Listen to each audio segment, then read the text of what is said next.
क्या आपने कभी सोचा है, आज दुनिया में इतनी अशांति और तनाव क्यों बढ़ता जा रहा है? क्यों लोग पहले से ज्यादा परेशान और असंतुष्ट दिखाई देते हैं? हैरानी की बात यह है, इन सब बातों की भविष्यवाणी भगवान श्री कृष्ण ने लगभग 5000 साल पहले ही कर दी थी।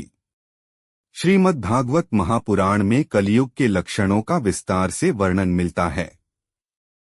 इन ग्रंथों में बताया गया है कि कलयुग में मनुष्य का स्वभाव, समाज की व्यवस्था, रिश्ते और धर्म सब धीरे धीरे बदल जाएंगे।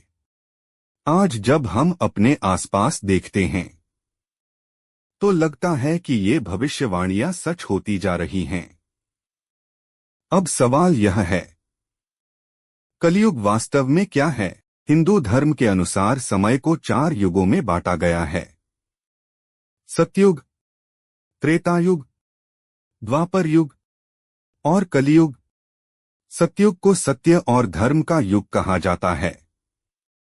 उस समय मनुष्य सत्यवादी, दयालु और धर्मपरायण होता था।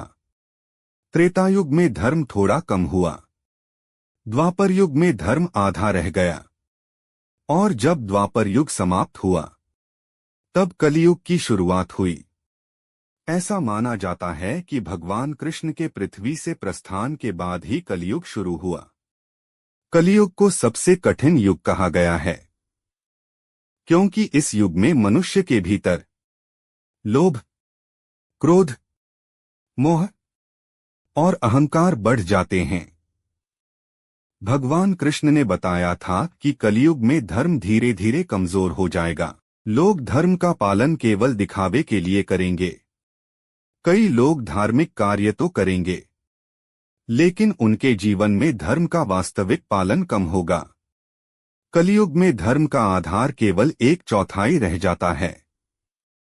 भविष्यवाणी में यह भी कहा गया है कि कलयुग में धन को सबसे बड़ा मान लिया जाएगा। जिस व्यक्ति के पास धन होगा वही समाज में सम्मान पाएगा, चाहे उसका चरित्र कैसा भी क्यों न हो।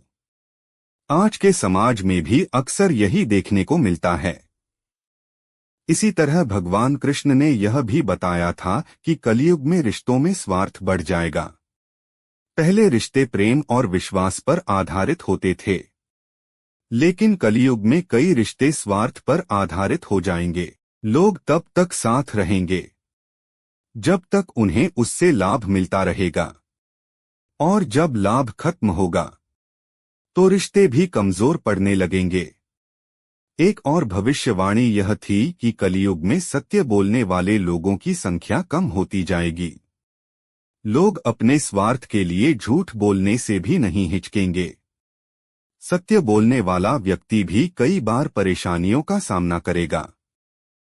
भगवान कृष्ण ने यह भी बताया था कि कलयुग में मनुष्य के पास भौतिक सुविधाएं तो होंगी, लेकिन मन की शांति कम हो जाएगी। आज के समय में हमारे पास पहले से ज्यादा साधन हैं, फिर भी बहुत से लोग तनाव और चिंता से जूझ रहे हैं। यह भी कलयुग का एक बड़ा संकेत माना जाता है। शास्त्रों में यह भी बताया गया है कि कलयुग में मनुष्य की आयु, शक्ति और धैर्य कम होते जाएंगे। सतयुग में मनुष्य हजारों वर्षों तक जीवित रहते थे।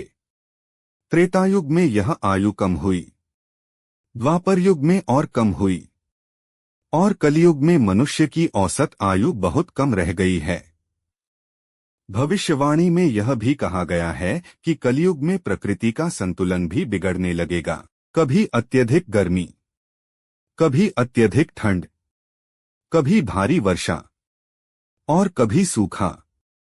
आज हम दुनिया भर में जलवायु परिवर्तन और प्राकृतिक आपदाएं देख रहे हैं। कलयुग में लोग अक्सर असंतुष्ट रहेंगे। उन्हें जो मिला है उससे संतोष नहीं होगा। वे हमेशा और अधिक पाने की इच्छा में लगे रहेंगे।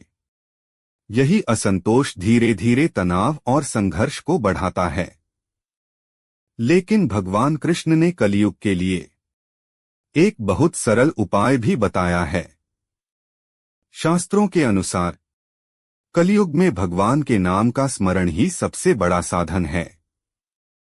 अन्य युगों में कठिन तपस्या करनी पड़ती थी, लेकिन कलयुग में केवल भक्ति और नाम जप से भी मुक्ति मिल सकती है। इसीलिए कहा गया है, कलयुग केवल नाम आधारा, सुमिर सुमिर नर उतर ही पारा। अर्थात इस युग में भगवान का नाम ही सबसे बड़ा सहारा है। अगर मनुष्य सच्चे मन से भगवान का स्मरण करे तो वह इस कठिन समय में भी शांति और संतुलन पा सकता है।